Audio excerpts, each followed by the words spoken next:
નર્મદા જિલ્લાના ડેડિયાપાડા તાલુકાના મગરદેવ ગામે મથુરભાઈ વેસ્તાભાઈના ખેતરમાં એક મહાકાય અજગર નીકળ્યો હતો। શિકારની શોધમાં નીકળેલા અજગરે 25 કિલો વજન ધરાવતા ખાખે શિયાળને ગળી લીધો હતો।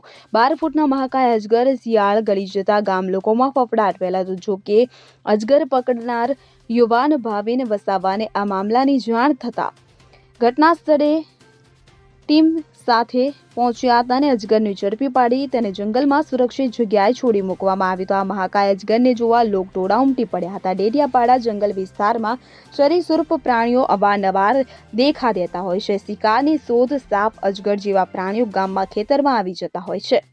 દીપક જગતાપ સાથે CN24 ન્યૂઝ રાજપીપળા। હવે જુઓ દેશ દુનિયાની તમામ ખબરો તમારી આંગળીના ટેરવે। ઉઠાવો મોબાઈલ અને ગૂગલ પ્લે સ્ટોર પરથી ડાઉનલોડ કરો અમારી CN24 ન્યૂઝ મોબાઈલ એપ।